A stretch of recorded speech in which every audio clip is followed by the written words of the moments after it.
আজকে আমার journey video হবে খালিশপুরে কিছু মজার মজার খাবার ভিডিও নিয়ে। হ্যালো মাই বিউটিফুল কুইন্স, কেমন আছো সবাই? This is me Jannatul Yarohi. Welcome to Jannatul things page. আজকের ভিডিওটা মূলত ছিল আমি খালিশপুরে গিয়েছিলাম আমার কিছু বুকস কিনতে ভার্সিটির।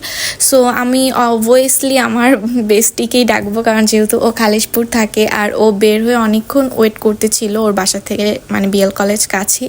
তো আমি ওকে বুকসের দোকান দেখতে বলছিলাম, তো ও এসে একদম খুব এমন নিগুড়ভাবে দেখতেছিল যে আমাকে ঠিকভাবে খেয়ালই করেনি। যাই হোক, তারপরে আমি হলো যে মানে অনেক মাস পর আনোয়ার আঙ্কেলের ঝালমুড়ি খাই। মানে এইটা কাইন্ড অফ আমার কাছে বলতে পারেন 1000 ইয়ার, কারণ আমি যখন বিএল কলেজে ব্যাচ করতাম আমি মনে হয় মানে সকালে ব্রেকফাস্ট হিসাবেও এই মুড়ি মাখা খাইতাম। তো যাই হোক, অনেক মাস পর মানে এটা যে আমার কি পরিমাণের লাগতেছিল, খুশি লাগতেছিল আমি বুঝাই বলতে পারবো না। যাই হোক, যারা হলো যে বিএল কলেজে পড়েন অথবা যেখান থেকে এসে আপনারা আনোয়ার আঙ্কেলের মুড়ি ট্রাই করেন, অবশ্যই জানাবেন যে কার কাছে কেমন লাগে। আমার কাছে বেস্ট মানে এভার বেস্ট লাগে। তো আমি এখানে মুড়ি মাখা অনেক ধরনের নিয়েছিলাম, নর্মালটা নিয়েছিলাম, চুই রসুন মিক্সড করে নিয়েছিলাম। সো আমি সবগুলোই এক এক করে ট্রাই করি অ্যান্ড দেন আমার কাজ শেষ করে আমরা চলে যাই খুলনার বিখ্যাত শাহী চটপটি। খুলনার বিখ্যাত বলতে সরি, ভুল হয়েছে, যেটা বলা উচিত খালিশপুরের বিখ্যাত। সো যাই হোক, খালিশপুরের এই শাহী চটপটি কার কার পছন্দ, কে কে ট্রাই করছেন? আমি অনেকবারই করেছি, বাট এখন আর সেরকম মানে দৈনন্দিন জীবনের ব্যস্ততার কারণে সেরকম ট্রাই করা হয় না।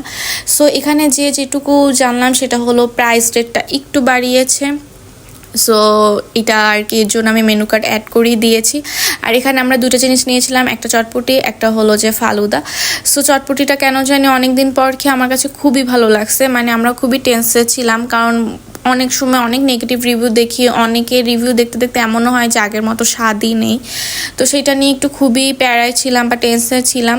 সো যাই হোক, আমার কাছে চটপটিটা অনেক দিন পর খাওয়ার পর খুবই ভালো লাগছে অ্যান্ড এটা আমার কাছে মোটামুটি মানে ভালোই লাগছে। তো যারা যারা আর কি খেয়েছেন এখানের বা খেতে যাবেন অবশ্যই জানাবেন যে আপনাদের কাছে কেমন লেগেছে বা কেমন লাগে। সো যাই হোক, আমি চটপটি খাওয়া একদম মানে মন দিয়ে শেষ করে দেন আমি ফালুদার করলাম। বাট ফালুদার এখানের একটু আমি প্রবলেম ফেস করতেছিলাম যে তারা বলতেছিল যে নর্মাল ফালুদা হবে না, আপনার নিলে স্পেশালি নিতে হবে, এরকম করে আমাকে 2-3 বার মানে খুবই একটু প্যারা দিচ্ছিল। দেন আমার কথা হলো আমি যেটা খাবো আমি সেটা অন্য তাদের কথা কেন নিব। সো যাই হোক, আমি এরকম তাদের সাথে কথা বলতে বলতে দেন তারা নর্মাল ফালুদাই আমাকে সার্ভ করলো। সো যাই হোক, দেন আমি ফালুদা খেয়ে, ফালুদার প্রাইস 90 টাকা ছিল আর চটপটির প্রাইস হলো যে 40 টাকা। সো ফালুদাটা আমার কাছে ভালোই লাগছে মানে 90 টাকা অনুযায়ী। বাট কথা হলো আইসের পরিমাণটা আর একটু বেশি দিলে ভালো হতো, আমার কাছে সেদিন আর কি ঠান্ডার পরিমাণটা কম ছিল। সো যাই হোক, আজকে ভিডিওটা এই পর্যন্তই। নেক্সট ভিডিও নিয়ে খুব তাড়াতাড়ি তোমাদের সাথে চলে আসবো। আমার জন্য সবাই দোয়া করো। আজকের জন্য আল্লাহ হাফেজ।